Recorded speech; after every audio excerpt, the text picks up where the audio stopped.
शं वरुणः शन्नो भवत्वर्यमा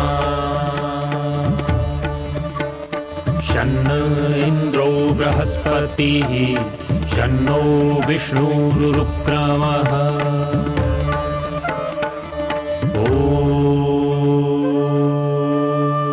शान्ति शान्ति शान्तिः।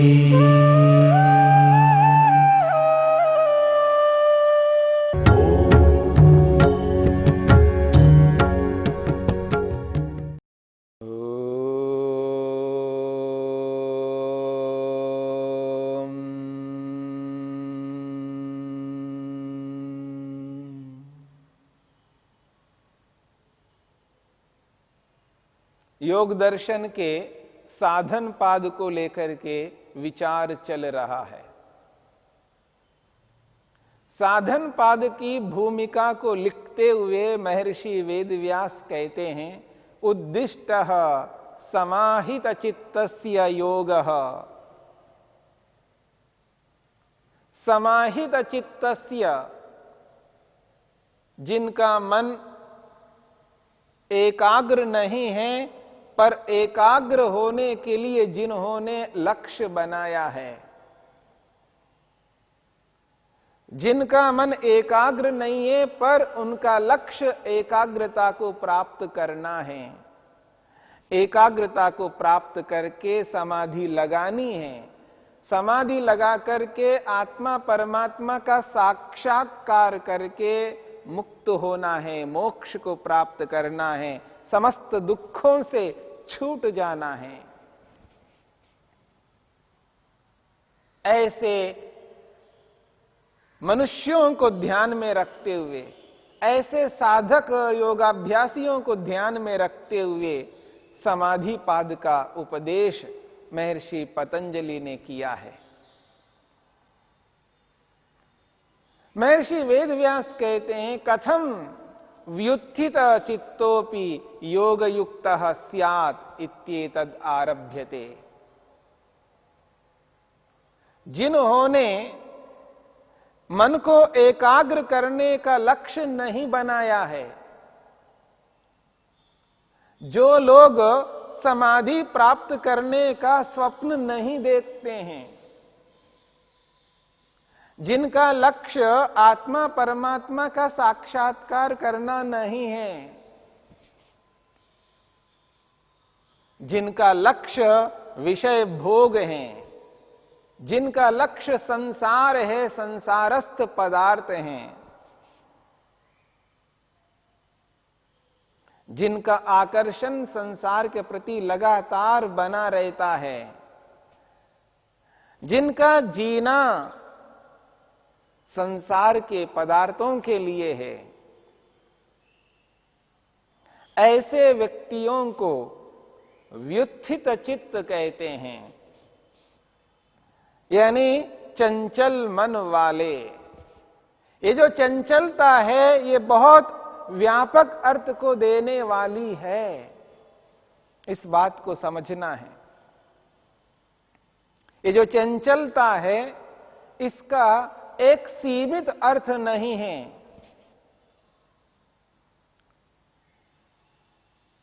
क्योंकि सांसारिक व्यक्ति कभी किसी पदार्थ को लक्ष्य बनाते हैं और उनका लक्ष्य बदल जाता है, दूसरा पदार्थ आ जाता है।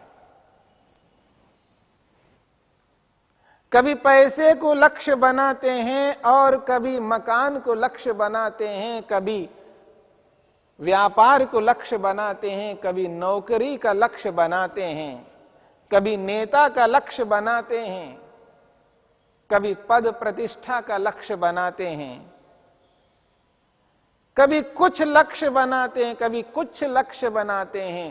संपूर्ण जीवन का एक लक्ष्य नहीं रहता है, उनके लक्ष्य बदलते रहते हैं।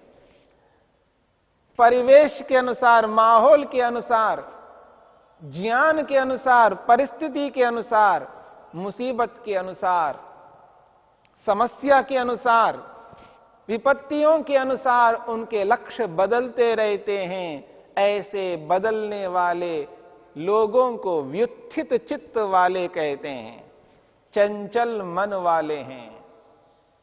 इस चंचलता का अर्थ व्यापक है, इस बात को समझना है।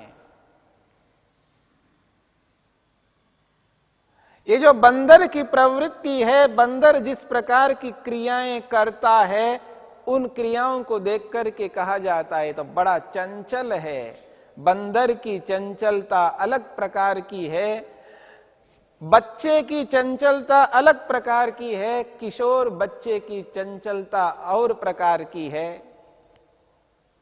एक युवा व्यक्ति की चंचलता अलग प्रकार की है, प्रौढ़ व्यक्ति की चंचलता अलग प्रकार की है, और वृद्ध व्यक्ति की चंचलता अलग प्रकार की है। व्यापारी की चंचलता अलग प्रकार की है, नौकरी करने वाले की चंचलता अलग प्रकार की है, नेता की चंचलता अलग प्रकार की है, प्रवक्ता की चंचलता अलग प्रकार की है। चंचलताओं में भिन्नताएं हैं, याद रखना, अलग अलग चंचलता हैं। ये सारी की सारी चंचलताएं उन लोगों में होती हैं जो लक्ष्य ये नहीं बनाया है। हमें अपने जीवन में एकाग्रता को प्राप्त करना है, समाधि लगानी है, आत्मा परमात्मा का साक्षात्कार करना है, मोक्ष को प्राप्त करना है। इसके अतिरिक्त हमारे जीवन का और कोई लक्ष्य, उद्देश्य, प्रयोजन नहीं है। केवल इसी लक्ष्य को ध्यान में रखते हुए प्रत्येक क्रिया को करना है, प्रत्येक कर्म को करना है। ऐसा लक्ष्य जिनका नहीं होता है, ऐसे लोगों को व्युत्थित चित्त शब्द से स्पष्ट किया है। इसलिए महर्षि वेदव्यास कहते हैं, समाहित चित्त वालों के लिए तो समाधि पाद का उपदेश कर दिया है। कथम व्युत्थित चित्तोपि योग युक्त स्यात् इत्येतद् आरभ्यते। ये जो साधन पाद है, ये उन लोगों के लिए आरंभ किया जाता है जो व्युत्थित चित्त वाले हैं, चंचल मन वाले हैं। जो लोग संसार के विषयों को अपना लक्ष्य बना करके जीते हैं, प्रातःकाल उठने से लेकर के रात्रि में सोने तक उनका एकमात्र लक्ष्य रहता है संसार के विषय भोग।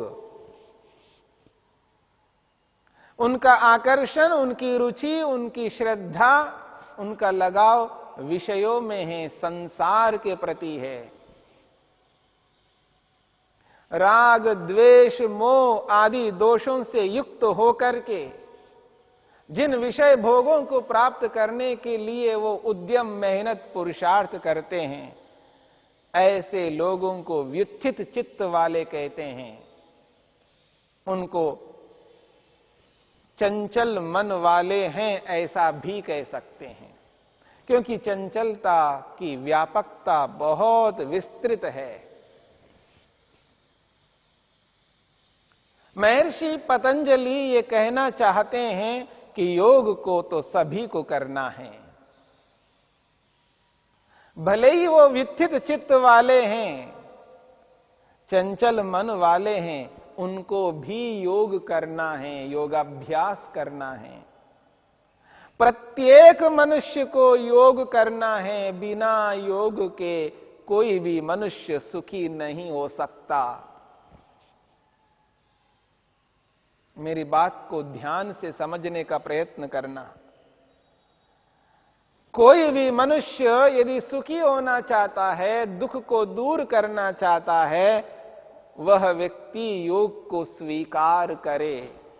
बिना योग को अपनाए दुख को दूर नहीं किया जा सकता और पूर्ण सुख को प्राप्त नहीं किया जा सकता। यदि वह व्यक्ति सुखी होना चाहता है, तृप्त होना चाहता है, संतुष्ट होना चाहता है, निर्भीक होना चाहता है, स्वतंत्र होना चाहता है,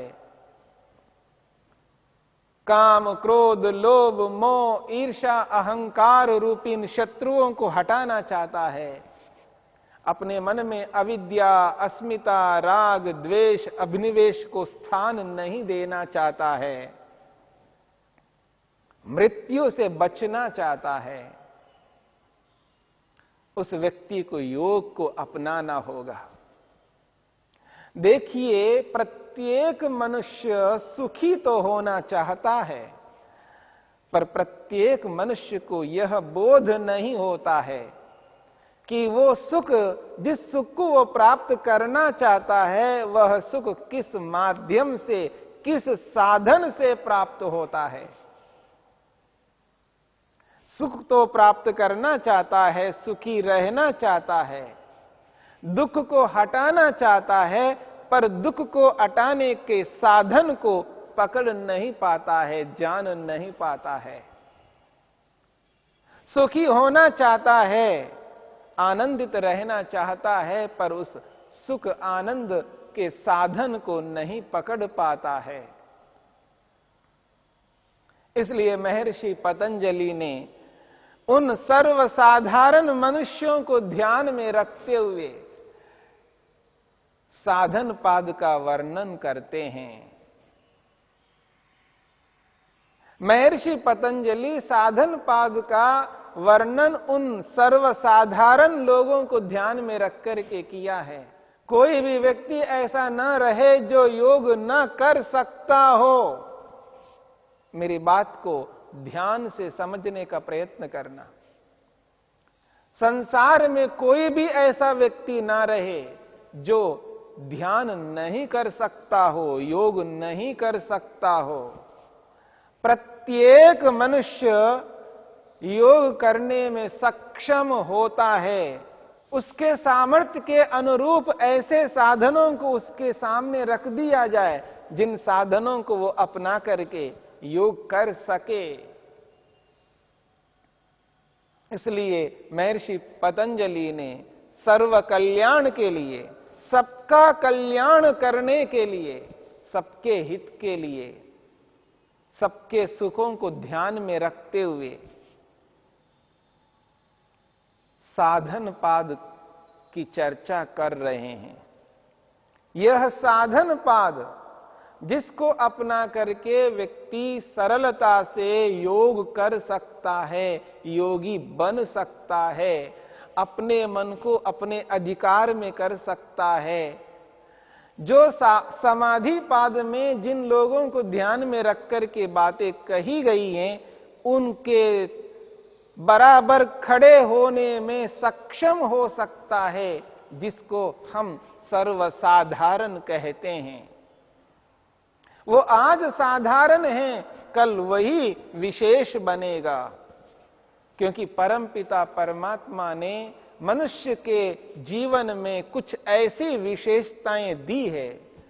प्रत्येक व्यक्ति विलक्षण है। मेरी बात पर ध्यान दीजिएगा, प्रत्येक व्यक्ति विलक्षण है। प्रत्येक व्यक्ति में कोई ऐसी विशेषता है, कोई ऐसा गुण है, कोई ऐसी क्वालिटी है जिसके माध्यम से व्यक्ति बहुत आगे बढ़ सकता है। बस उस व्यक्ति को एक दिशा देने की आवश्यकता है, मार्ग दिखाने की आवश्यकता है, उसको उस उत्तम मार्ग में प्रवेश कराने के लिए प्रेरित करने की आवश्यकता है, उसको जानकारी देने की आवश्यकता है, उसको धैर्य देने की आवश्यकता है। उस व्यक्ति के सामने उस उत्तम मार्ग को दिखाने की आवश्यकता है। उस व्यक्ति के सामने बहुत बड़े लक्ष्य को प्रस्तुत करने की आवश्यकता है, समझाने की आवश्यकता है। इसलिए आज वो साधारण है, वही व्यक्ति कल विशेष बनेगा। आज सर्वसाधारण के रूप में है तो कल को सर्व विशेष के रूप में वो उभर करके आएगा। इसलिए जो ऋषियों के मंतव्य होते हैं, वो जो मंतव्य है, उन मंतव्यों को ध्यान में रख करके चलना है। वो सब सबके कल्याण के लिए मेहनत उद्यम करते हैं, किया है। इस बात को ध्यान में रखना है। ये जो साधन पाद है, इस साधन पाद में जिन साधनों की चर्चा की है, उन साधनों को अपनाकर व्यक्ति योगमय हो सकता है। कोई ऐसा साधन नहीं छोड़ा है महर्षि पतंजलि ने जो यहां पर नहीं बताया गया हो और उसके कारण से वो सफल होने में असमर्थ हो जाता हो। ऐसा कोई साधन नहीं बचा है। सारे साधनों को यहां पर योग में प्रस्तुत किया गया है। उन समस्त कारणों को लगा करके व्यक्ति योगमय बन करके अपने मन को एकाग्र करके समाधि को प्राप्त कर सकता है। आज वह मन को एकाग्र करने का लक्ष्य नहीं बना पाया है। आज उसका लक्ष्य समाधि लगाना नहीं है। आज वो आत्मा परमात्मा का साक्षात्कार करना नहीं चाहता है। आज वो मुक्ति के लिए मेहनत नहीं करना चाहता है। फिर भी उस व्यक्ति को योग मार्ग में अग्रसर करना है, योग मार्ग के प्रति उसको प्रवृत्त करना है, योग में उसका प्रवेश कराना है। मेरी बात पर विशेष ध्यान देना। भले ही वो आज मुक्ति नहीं चाहता है, मोक्ष नहीं चाहता है, आज वो समाधि लगाने के इच्छुक नहीं है, परंतु ऐसे व्यक्ति को भी इस योग मार्ग के प्रति प्रवृत्त करना है, उसके जीवन में योग को स्थापित करना है। उसकी क्षमता के अनुसार, उसकी योग्यता के अनुसार, उसके पुरुषार्थ के अनुसार उसके जीवन में योग को बिठाना है, योग के प्रति आकर्षित करना है। क्योंकि योग कभी किसी को निराश नहीं करता। योग कभी किसी को भी निराश होने नहीं देता। योग कभी किसी को अतृप्त होने नहीं देता, असंतुष्ट होने नहीं देता। योग कभी भय को उत्पन्न नहीं करता। निर्भीक बनाने वाला योग है। इसलिए महर्षि वेदव्यास भूमिका में कहते हैं, कथम व्युत्थित चित्तोपि योग युक्त स्यात् इत्येतदारभ्यते। कैसे चंचल मन वाला व्यक्ति भी योग के साथ जुड़ जाए, योग से युक्त हो जाए, जिससे वह व्यक्ति भी योगाभ्यास कर सके और अपना लक्ष्य बना सके। और आज लक्ष्य बनाएगा तो कल कभी ना कभी वहां तक पहुंचेगा। इसी को ध्यान में रख करके, इसी उद्देश्य को ध्यान में रख करके साधन पाद का वर्णन किया है।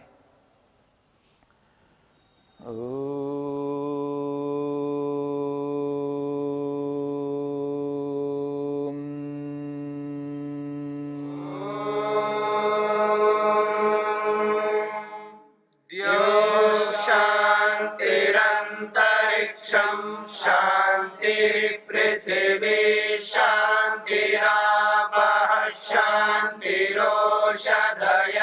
शान्तिः वनस्पतयः शान्तिर्विश्वे देवा शान्तिर्ब्रह्म शान्ति सर्वं शान्ति शान्तिरेव शान्ति क्षमा शान्तिरेधि। शांति शांति शांति।